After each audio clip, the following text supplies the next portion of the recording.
everything, from pencils and notebooks to jackets and backpacks, is one of the daily struggles for children with ADHD. To the outside world, it can look like pure carelessness. Parents may feel frustrated when the same items are misplaced again and again. Teachers may think the child is being irresponsible, and even the child themselves may feel ashamed for not being able to keep track of what seems so simple for everyone else. But the truth is very different. This is not laziness, and it is not lack of care. It is the ADHD brain struggling with organization, memory, and executive function. Imagine a child getting ready for school. They grab their homework, but by the time they reach the door, they have forgotten their lunchbox. At school, they set their pencil down for a moment, then the bell rings, and it disappears into the chaos of the classroom. Back at home, they are convinced they put their backpack by the couch, but later it turns up in the kitchen or outside in the yard. These are not random accidents. They are patterns that show how ADHD impacts working memory and attention. When the brain is constantly distracted and flooded with competing thoughts, holding on to small details becomes incredibly difficult. Research shows that executive function, the mental system responsible for planning, organizing, and remembering, develops more slowly in people with ADHD. That means a simple multi-step task like put your homework in the folder, place it in your backpack, and hang the backpack by the door becomes overwhelming. One or two steps are completed, but the rest are forgotten. Over time, these repeated slips can create stress at home, lower self-esteem in children, and friction with teachers who see the same mistakes happening again and again. It is important to shift the perspective. Instead of asking, why is this child so careless, we need to ask what tools can help this child succeed. Organization is not something that magically appears with age. It is a skill that can be taught, supported, and reinforced. One of the most effective strategies is creating consistent routines. When a child knows that their backpack always goes on the same hook, their shoes always by the same door, and their homework always in the same folder, the predictability reduces the cognitive load. The brain does not have to reinvent the process every time. It simply follows the structure. Visual reminders can also be powerful. Checklists placed near the door, color-coded folders, or sticky notes on the fridge serve as external memory aids. For many children with ADHD, the brain works better when tasks are visible rather than hidden. If homework is left inside a closed backpack, it may be forgotten.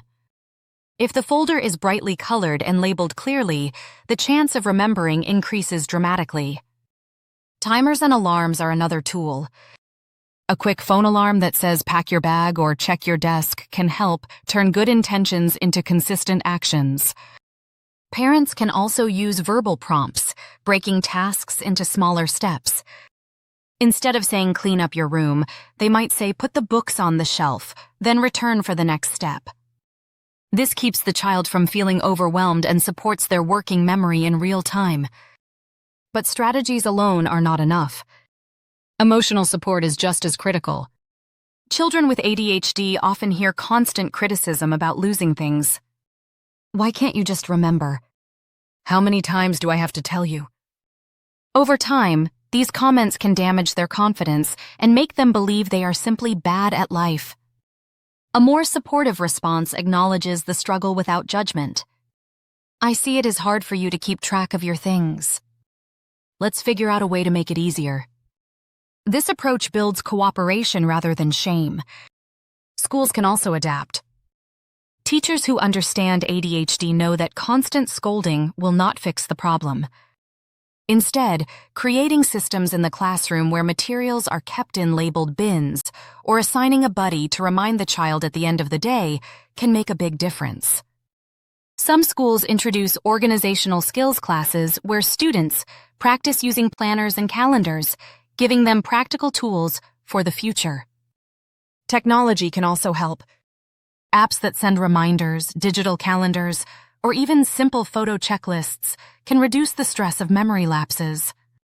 For example, a child can take a photo of their completed homework and upload it to a shared folder before packing it away.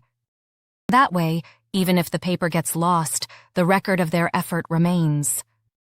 Small innovations like this can save frustration and prevent conflict. It is equally important to highlight strengths. Children with ADHD often have incredible creativity, energy, and problem-solving skills. While they may lose a notebook, they might also come up with brilliant ideas during class discussions. When adults focus only on what is lost, they miss the bigger picture of what is being gained. Balancing support for challenges with recognition of strengths creates a healthier, more empowering environment. At home, families can work together to make organization fun rather than a punishment.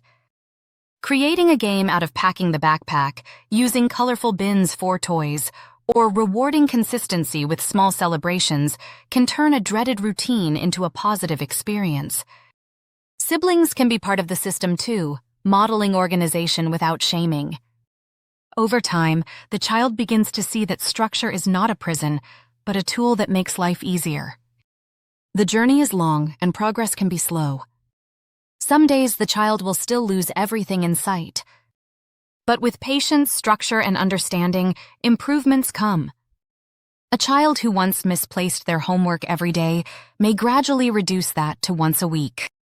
Each step forward is a victory, and each supportive response builds resilience rather than frustration. In the end, losing things is not about being lazy or careless. It is about how the ADHD brain works. By shifting the focus from blame to support, families and teachers can give children the tools they need to manage their world more effectively. Organization can be taught, memory can be supported, and emotional confidence can be rebuilt. These children are not defined by what they lose, but by the strength they gain when the right strategies are in place. With patience and the right support, losing everything does not have to mean losing confidence or potential. It can become an opportunity to build skills that last a lifetime.